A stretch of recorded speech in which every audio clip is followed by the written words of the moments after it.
अभी बिहार इलेक्शन का वक्त है और इस बीच में बहुत सारे लोगों के मन में यह सवाल है कि क्या ईवीएम मशीन को हैक किया जा सकता है या नहीं किया जा सकता है। क्योंकि इस बीच में अभी जो माहौल चल रहा है, बहुत सारे लोग या फिर पार्टी के लोग या फिर नेता ये दावा करते हैं कि ईवीएम मशीन को हैक कर लिया गया है या फिर वोट चोरी होते हैं।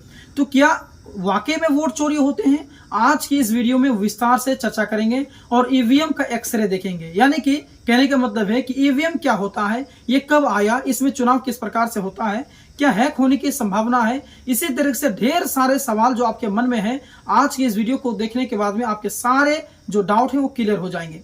इसीलिए आज की इस वीडियो को आप लोग शुरू से लेकर आखिर तक जरूर देखेंगे ताकि ईवीएम मशीन से जो आपके जो सवाल जुड़े हुए हैं वो सारे सवाल दूर हो जाएं, सारे डाउट क्लियर हो जाएं। आइए आज के इस वीडियो की शुरुआत करते हैं। तो दोस्तों, आज बहुत ही जरूरी सवाल का जवाब हम लोग देने वाले हैं। यानी कि जो सवाल है कि क्या हमारे देश की ईवीएम मशीनें हैक हो सकती हैं। कई लोग कहते हैं कि वोट चोरी हो जाती है। आप सुनने में आपको आया होगा कि मशीन हैक हो जाती है। तो चलिए सच साफ और आसान भाषा में समझते हैं कि क्या तथ्य है और क्या सिर्फ अफवाहें हैं या ये रियल है। तो देखिए, सबसे पहले आइए जानते हैं कि ईवीएम कब और क्यों आया। इसका छोटा सा इतिहास मैं आपको बताता हूँ। ईवीएमएस भारत में कई सालों से इस्तेमाल हो रही है। इनका मकसद था कि वोटिंग को तेज, सुरक्षित और गलती मुक्त बनाना। साथ में बाद में वीवीपीएटी जोड़ा गया ताकि हर वोट का पेपर स्लिप भी बनकर सुरक्षित बॉक्स में जमा हो जाए। इसीलिए जब आप लोग देखते होंगे कि ईवीएम मशीन में जब वोट हम लोग डालते हैं तो एक पर्ची जो है वो कट करके नीचे गिरने का आवाज भी आता है, जिसे जरूरत पर मिलाकर चेक भी किया जा सके। आइए जानते हैं कि ईवीएम कैसे काम करती है। देखिए, एक ईवीएम में मुख्य तौर पर दो यूनिट होते हैं। एक होता है आपका बैलेट यूनिट बीयू, जहां वोटर बटन दबाता है, और कंट्रोलर यूनिट जिसे सीयू कहते हैं, जो वोट्स को स्टोर करती है, वो अपने अंदर में जमा रखती है। ये मशीनें इंटरनेट कनेक्ट नहीं होती हैं, यानी कि वे बैटरी पर काम करती है। और डिजाइन ऐसा है कि वोटर रिकॉर्ड होना और काउंट होना स्थानीय होता है। वीवीपीएटी प्रिंट जिसे सीयू से जुड़ा होता है और हर वोट का पेपर स्लिप देता है, जिसे वोटर थोड़ी देर देख सकता है कि फिर वो स्लिप एक सील बॉक्स में चला जाता है। इसलिए आप देखते होंगे कि वोट जैसे आप डालते हैं उसके फौरन बाद जिस छाप को आप वोट देते हैं उसका जो छाप है वो साइड में आपको दिखता है, और थोड़ी देर के बाद वो जो जिस छाप पे आप वोट दिए हैं वो ऑटोमेटिकली नीचे गिर जाता है, यानी कि वो जमा हो जाता है, स्टोर हो जाता है, फिर आप उसको नहीं देख सकते हैं। आइए जानते हैं लोग क्या क्या कहते हैं। आम दावों का रूप जानते हैं। देखिए, लोग अक्सर कहते हैं कि किसी ने ईवीएम को हैक कर दी है, ऐसा लोग कहते हैं और अभी ये ट्रेंड में आपका चल रहा है। किसी ने मशीन में प्रोग्राम डाल दिया, या ऑफिशियल लोग मिलकर वोट बदल देते हैं, ऐसा भी सुनते होंगे। कुछ वीडियो या फिर डेमो भी शो किए जाते हैं। तो पहले अलग अलग तरह के दावे समझ लें। देखिए, नंबर 1 में है कि मशीन में सॉफ्टवेयर हैक, उसके बाद में फिजिकल टेम्परिंग, जिसे मशीन जो है कि चुराना या फिर बदलना।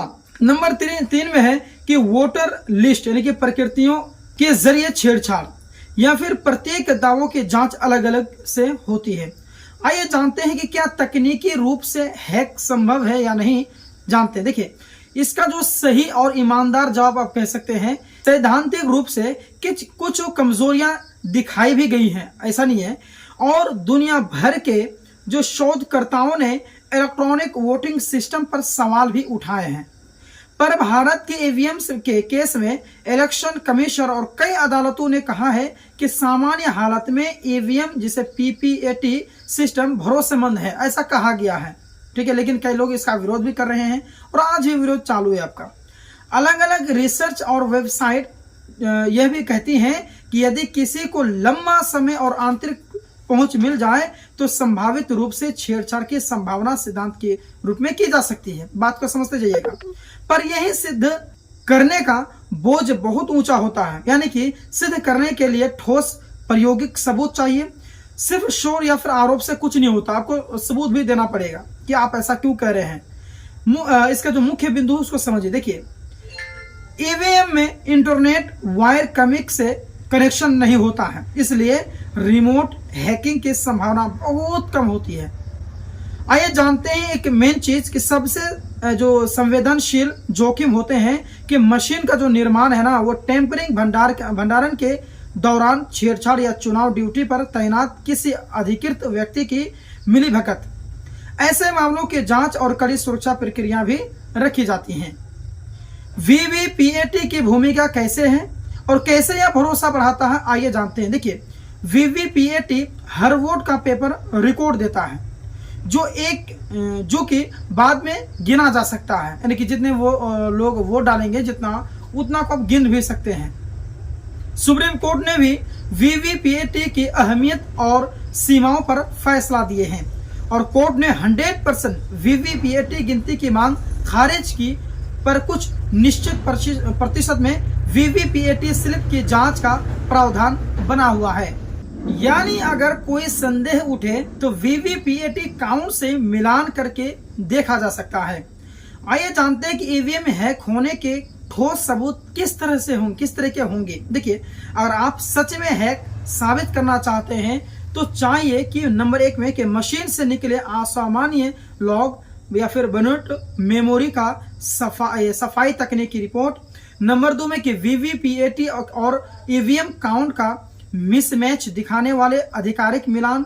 नंबर 3 में कि मशीन के निर्माण, स्टोरेज, डिप्लॉयमेंट के दौरान चोर छिपे एक्सेस के रिकॉर्ड या फिर सीसीटीवी लॉग जो है।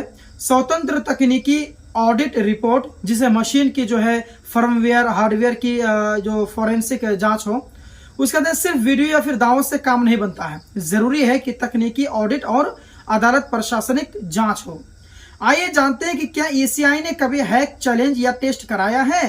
तो देखिए, इसका जवाब है कि हाँ, ईसीआई ने कुछ हिचकिचाहट के बाद खुली परीक्षण और हैक चैलेंज जैसी पहले और FAQs जारी की हैं और लगातार कहता है कि ईवीएम पीपीएटी सिस्टम सुरक्षित है। वहीं कुछ स्वतंत्र समूह और शोधकर्ता ईवीएम सुरक्षा पर सवाल उठाते रहे हैं, इसलिए विवाद अभी भी जारी है और पारदर्शिता की मांग होती रहती है। हाल ही में राजनेताओं और विशेषज्ञों ने कोर्ट मॉनिटर्ड और विशेषज्ञों ने स्वतंत्र ऑडिट की मांग भी उठाई है। आइए जानते हैं कि अगर आप शंका रखते हैं तो क्या करेंगे। देखिए, सबसे पहले तो आपको सबूत इकट्ठा करना पड़ेगा, यानी कि वीवीपीएटी स्लिप की फोटो, किसी गलत व्यवहार के वीडियो, नाम, तिथि, स्थान, हर एक चीज आप लिख लेंगे। ऑफिशियल चैनलों पर शिकायत आप जरूर दर्ज करेंगे, जैसे कि स्थानीय रिटर्निंग ऑफिसर हो गया, चीफ इलेक्शन ऑफिसर हो गया, इलेक्शन कमीशन की शिकायत पोर्टल पर केस भी आप दर्ज कर सकते हैं। FIR भी आप दर्ज कर सकते हैं। यदि कि मशीन चोरी है या फिर हैकिंग, साइबर अपराध का शक है तो स्थानीय पुलिस साइबर सेल से आप शिकायत कर सकते हैं। कानूनी रास्ता, अगर नतीजे प्रभावित दिखते हैं तो उम्मीदवार, प्रतिवादी या फिर नागरिक कोर्ट में चुनावी याचिका पिटीशन दायर कर सकते हैं। सुप्रीम कोर्ट या फिर हाई कोर्ट में PIL भी एक विकल्प आपका है। आइए इसका खुलासा क्या निकलता है ये समझते हैं। देखिए, क्या सचमुच ईवीएम हैक हो सकती है?